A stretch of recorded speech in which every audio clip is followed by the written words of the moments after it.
Crime हो या राजनीति, चुनाव हो या आयोजन, अब हर मुद्दों पर खुलकर होगी चर्चा एक खास शख्सियत के साथ। देखना ना भूलें हमारा कार्यक्रम एक खास मुलाकात की इनकलाब वंदे आम आदमी पार्टी, आम आदमी पार्टी।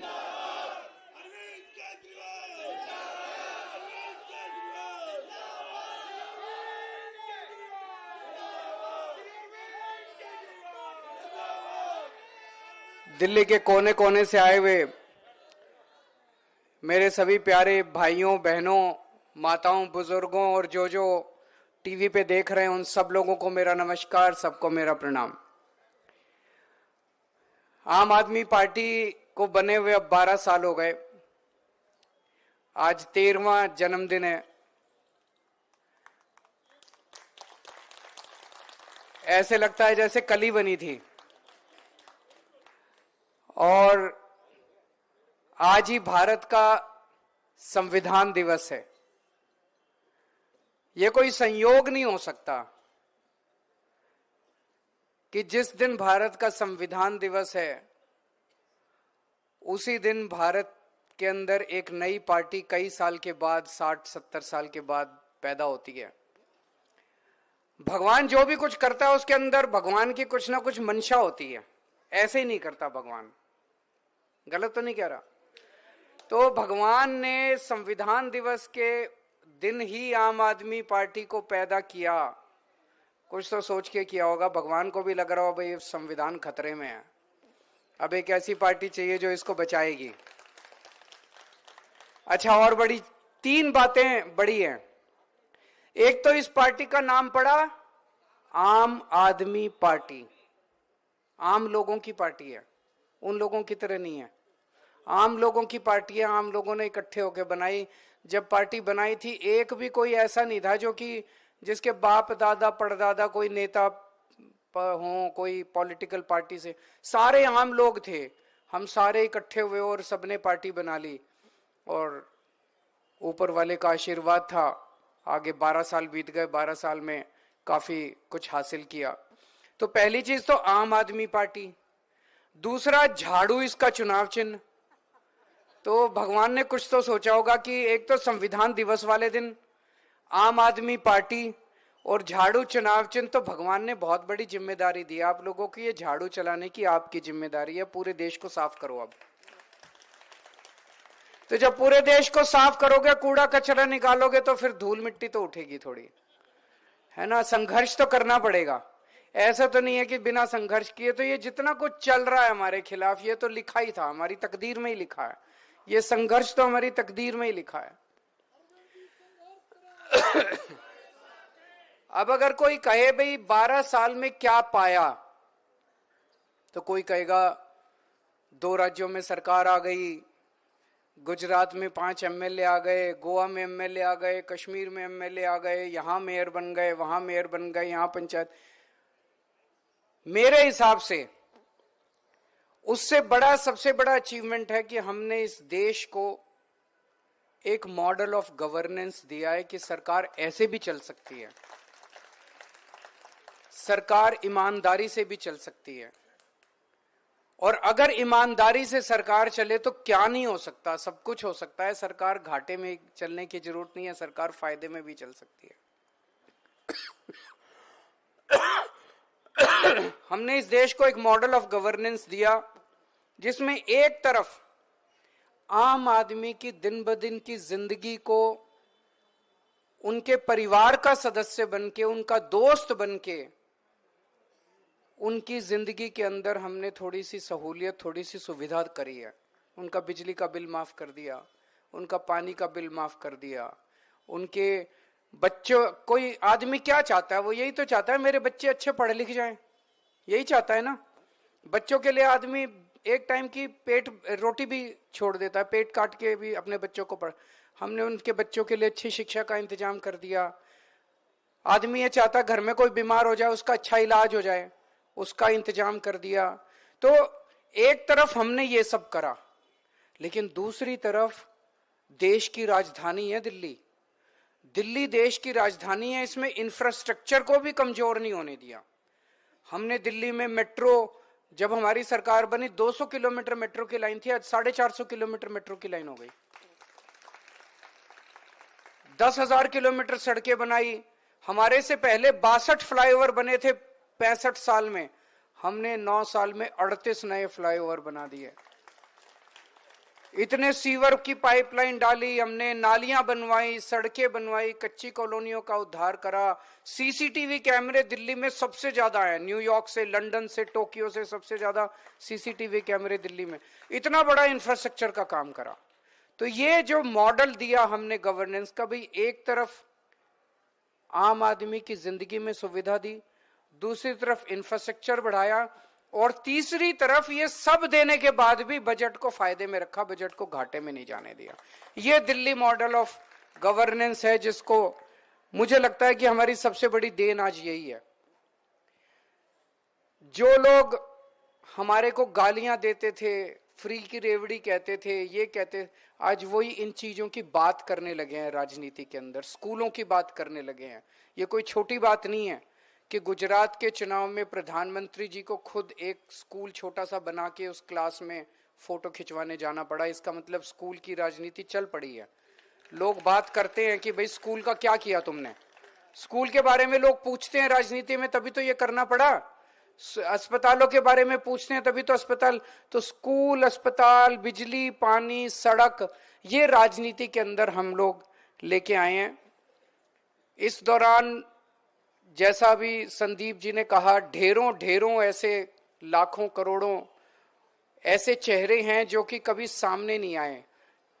बहुत सारे ऐसे लोग हैं जिनको टिकटें मिल गई, कोई मंत्री बन गया, कोई मुख्यमंत्री बन गया, कोई एमएलए बन गया, कोई काउंसलर बन गया, लेकिन बहुत सारे लोग तो कुछ नहीं बने।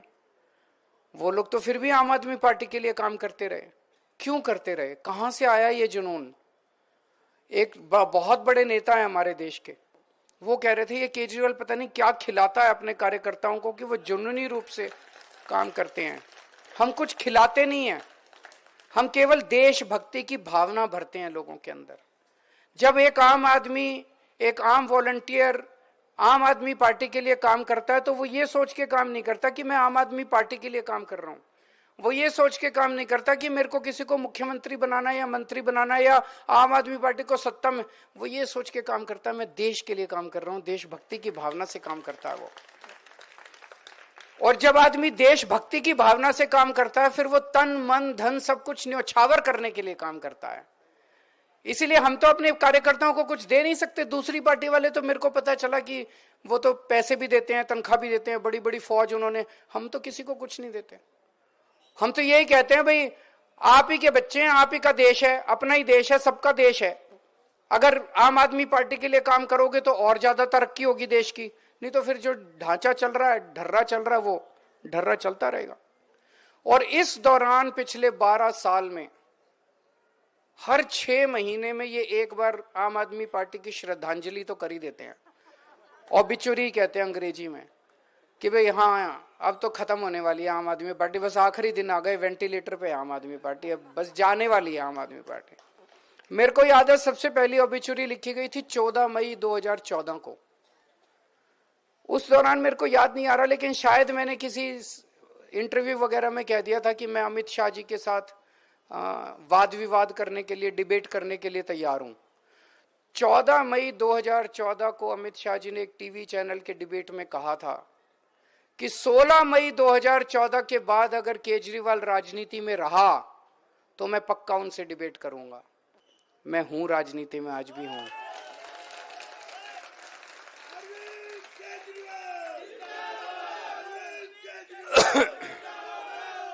हर 6 महीने के बाद इन्होंने हमारी श्रद्धांजलि करी है। अभी भी पिछले साल, 1.5 साल से पहले मनीष जी गए, सतिंदर जैन गए जेल, संजय सिंह गए, धीरे धीरे मैं गया। उन्होंने कहा अब तो खत्म हो गई आम आदमी पार्टी, अब तो बिखर गई आम आदमी पार्टी। अभी भी है, देखो सारी आम आदमी पार्टी है, अभी आम आदमी पार्टी अभी गई नहीं है आम आदमी पार्टी। उनका मॉडल ऑफ गवर्नेंस क्या है? आज उनके मॉडल ऑफ गवर्नेंस का एक झलक आपको देखने को मिलेगी। आज शाम को इनके कुछ नेता झुग्गियों के अंदर रहने के लिए जा रहे हैं। जैसे आप लोग जाते हो ना एक दिन के लिए छुट्टी लेके, कभी गोवा जाते हो, कभी मन बहलाने के लिए, झुग्गी टूरिज्म कहते हैं। कोई कह रहा था झुग्गी टूरिज्म है। एक रात गरीबों के साथ बिता के आप उनकी गरीबी का मजाक उड़ा रहे हो। मैं इनकम टैक्स में कमिश्नर होता था। मैंने कमिश्नर की नौकरी छोड़ी और 2000 से 2010 तक मैं दिल्ली की झुग्गियों के अंदर जाके रहा था। अगर रहना है, अगर हिम्मत है तो थोड़े दिन 3-4 महीने वहां पे झुग्गियों में उनके साथ रह के देखो किस अवस्था में जीते हैं वो लोग। मैं दिल्ली के झुग्गी वालों से यही कहना चाहता हूं कि जो लोग आज आपके झुग्गियों में आके रहने वाले हैं उनसे सावधान रहना। यही लोग 1 साल के बाद आपकी उसी झुग्गी को तोड़ने के लिए आएंगे। ये उसी जिस झुग्गी में आज ये रहेंगे उसी झुग्गी को तोड़ने के लिए, उजाड़ने के लिए 1 साल बाद ये बुलडोजर लेके आएंगे। पिछले 6-7 साल में कई जगह इन्होंने झुग्गी तोड़ने की कोशिश की। कई जगह हमारी सरकार ने, हमने कई अपने पावर का इस्तेमाल करके उनको तोड़ने से रोका। मकान बनाना दिल्ली में बड़ा मुश्किल है। उनको एक झुग्गी के अंदर बेचारा आदमी रह रहा है, किसी तरह से 2 वक्त की रोटी खा के अपने बच्चों के साथ रह रहा है। अगर उसके पास पैसे होते तो वो भी बड़े बड़े महल ले लेता। उसके पास पैसे ही तो नहीं है, गरीबी तो आदमी है, और उसकी झुग्गियां तोड़ देते हैं ये लोग। तो मैं उनसे झुग्गी के लोगों को कहना चाहता हूं कि जो लोग आज आपके पास आ रहे हैं रहने के लिए, 1 साल के बाद ये आपके बच्चों को सड़क के ऊपर तड़पता हुआ छोड़ देंगे। आपके बच्चों को स्कूल के लिए तड़पा देंगे ये लोग। कई झुग्गियां हमने बचाई, कुछ झुग्गियां नहीं भी बचा पाए कुछ साल के अंदर, जहां झुग्गियां इन लोगों ने तोड़ दी। तो इन लोगों से सावधान रहने की जरूरत है, जो आज झुग्गी टूरिज्म दिखाने के लिए झुग्गियों के अंदर आज 1 दिन रहने के लिए आ रहे हैं। जैसा मैंने कहा, 6 महीने के अंदर हमारी श्रद्धांजलि लिख दी जाती है कि अब तो गए, अब तो हार गए। तो एक पत्रकार मिला अभी 3-4 दिन पहले, बोला केजरीवाल जी वैसे हवा तो यही है दिल्ली में कि आप लोगों की सरकार आ रही है, 2-4 सीटें ऊपर नीचे हो सकती हैं, हो जाएं। यही चल रहा है ना दिल्ली में आजकल कि 2-4 सीटें ऊपर नीचे हो जाए, लेकिन सरकार तो। पर कहता है लेकिन मान लो केजरीवाल जी अगर आप हार गए तो आपका क्या होगा। मैंने कहा दोस्त, मेरे को इस बात की चिंता नहीं है कि मैं हार गया तो मेरा क्या होगा। मेरे को चिंता इस बात की, अगर मैं हार गया तो दिल्ली के सरकारी स्कूलों में पढ़ने वाले 18 लाख बच्चों का क्या होगा। दिल्ली के जैसे स्कूल पूरे देश में कहीं नहीं है। बड़ी मुश्किल से 10 साल के अंदर इतना अच्छा शिक्षा का इंतजाम किया है। अगर हमारी सरकार चली गई तो उन बच्चों के पेरेंट्स का क्या होगा, जिन्होंने एक उम्मीद देखी है कि मेरा भी बच्चा अब डॉक्टर, इंजीनियर, वकील बनेगा। मेरी चिंता इस बात की नहीं है कि मेरा क्या होगा। मैं यहां सत्ता के लिए नहीं आया, हम सत्ता के लिए, ना आम आदमी पार्टी में कोई सत्ता के लिए आया।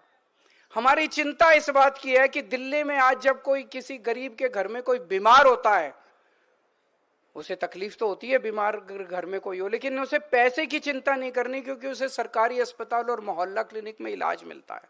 उन सब लोगों का क्या होगा जिनके घर में कोई इलाज, कोई बीमार होगा।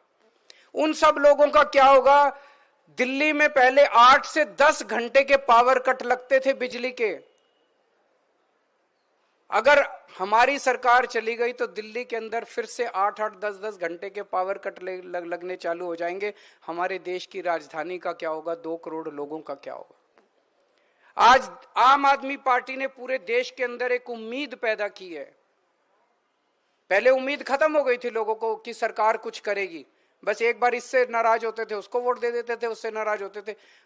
उस उम्मीद का क्या होगा जो आम आदमी पार्टी ने पूरे देश के अंदर जगाई है। केजरीवाल जीते हारे ये छोटी बात है। केजरीवाल यहाँ पे सत्ता के लिए नहीं आया, सीएम बनने नहीं आया। 2 बार सीएम की कुर्सी पे लात मारी है बिना किसी दबाव के अंदर।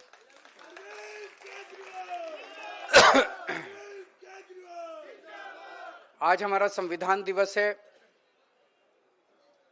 इस मौके पे मैं आप सब लोगों को, आम आदमी पार्टी के लोगों को एक अच्छी बधाई देना चाहता हूं कि एमसीडी में हमारी सरकार बने अभी 2 ही साल हुए हैं।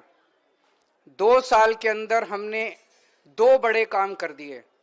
एक, पहले हमारी सरकार बनने के पहले 12 महीने सफाई कर्मचारी केवल अपनी तनख्वाह लेने के लिए हड़ताल पे रहते थे। 12 महीने हड़ताल पे रहते थे, तनख्वाह नहीं मिलती थी। जब से हमारी सरकार बनी है, एक दिन भी कोई सफाई कर्मचारी को हड़ताल पे जाने की जरूरत नहीं पड़ी।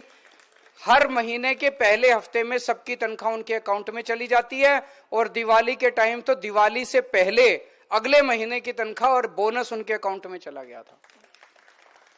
दूसरा, 8,500 से ज्यादा सफाई कर्मचारियों को हमने पक्का कर दिया। सफाई कर्मचारी हमारे समाज के एक तरह से गरीब तबके से आते हैं। इस मौके पे मैं सभी एमएलए से और काउंसलर से अपील करना चाहता हूं कि अपने अपने क्षेत्र के जितने सफाई कर्मचारी हैं, उन सफाई कर्मचारियों को काफी है तो हो सकता है 3 बार 4 बार में करना पड़े, अपने अपने घर पे चाय पे या खाने पे जरूर बुलाएं उनका सम्मान करने के लिए। ये बड़े बड़े नेता गरीबों के घर तो जाते हैं खाना खाने, अपने घर कोई नहीं बुलाता। आप अपने घर बुलाइए, उनका सम्मान कीजिए, उनके साथ बैठ के थोड़ा टाइम बिताइए। तो जितने कल मेरे इलाके में जितने सफाई कर्मचारी रहते हैं, कल मैं उनको अपने घर पे बुला रहा हूं चाय के ऊपर, और परसों से सभी एमएलएज अपने अपने घर पे 100 50 के जो उसमें ग्रुप में सभी कर्मचारियों को 3-4 बार करके उनको बुलाएं, उनके साथ थोड़ा समय बिताएं, उनके बारे में जानने की कोशिश करें, उनकी समस्याओं को जानने की कोशिश करें। और काम तो चलता रहता है, थोड़े क्षण हंसी खेल के उन लोगों के साथ भी बिताएं, उनका सम्मान करें। आज आप सब लोग आए, बहुत बहुत शुक्रिया। और फिर से एक बार सभी देशवासियों को आम आदमी पार्टी के स्थापना दिवस की और संविधान दिवस की बहुत बहुत शुभकामनाएं।